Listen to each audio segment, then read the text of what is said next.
Donc, déterminer le reste de la division euclidienne de 11 puissance 2020 par 3.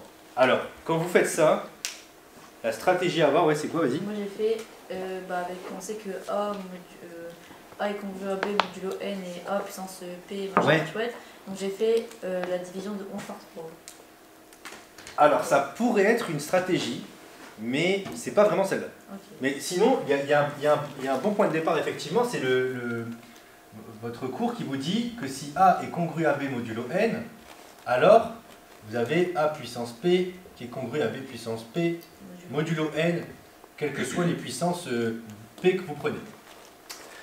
Et moi, ce que j'ai envie de faire dans un truc comme ça, j'ai envie de me poser une question toute bête, j'ai envie de me dire, ça serait quand même cool si le nombre que je cherche, il est par exemple congru à 1. S'il est congru à 1 ou à 0, c'est rapide. Vous faites les puissances de 1, ça va très vite. Vous êtes d'accord ou pas? Ça, c'est une stratégie qui est loin d'être stupide. Hein. Mais on va voir si c'est possible. Là, vous êtes d'accord avec moi que votre congruence, elle est imposée par l'énoncé. La congruence, on vous dit que c'est divisible par 3, donc a priori, vous allez faire congru à 3. Vous n'avez pas le choix, c'est de la congruence, c'est du modulo 3 ici. Vous n'avez pas le choix. Okay, donc là, le n, on sait qu'il vaut 3. Donc déjà, dans votre énoncé vous impose n égale 3. Et il vous impose aussi, si vous regardez bien, la puissance. Il vous impose, entre guillemets, le P. Enfin, le P final que vous devez avoir. Vous êtes d'accord avec moi que la puissance P qui est là, c'est nécessairement celle-là. Et surtout, que la puissance, enfin, que une des lettres, je vais choisir A, je pourrais prendre B, mais je vais choisir A, enfin, que une des lettres, c'est 11. On est d'accord? Ok. Et là, je vais écrire P égale 2020. Mais j'insiste, je vais mettre entre guillemets P final.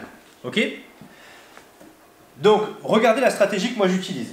En fait, ce que je vais faire, avant d'arriver à A puissance P, avant d'arriver à A puissance, enfin 11 puissance 2020, je vais d'abord chercher, je ne vais pas l'appeler P, je vais l'appeler Q du coup.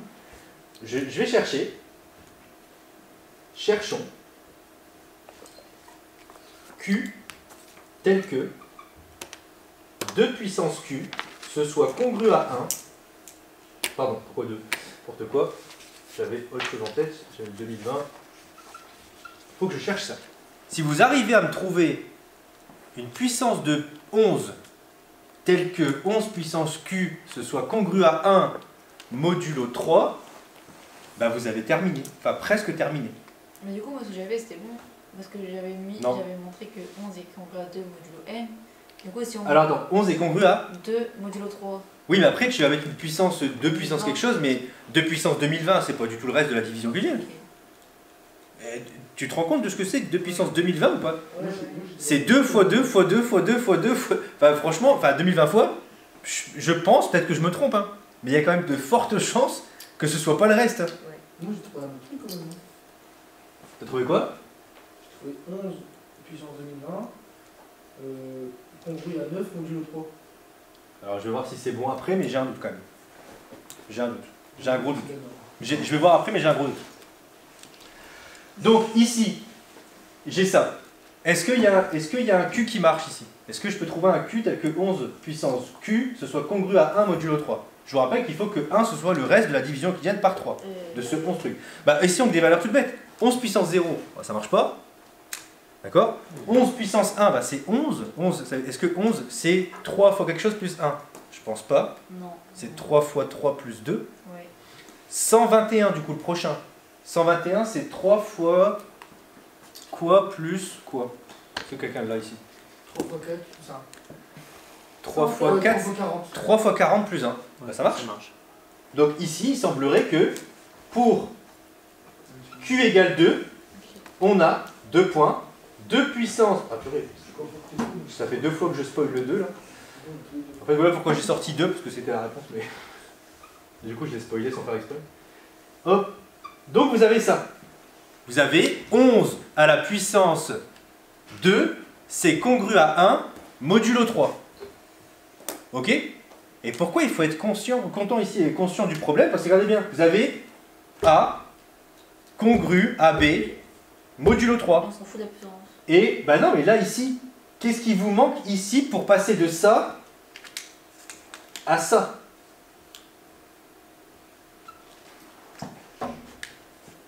2020.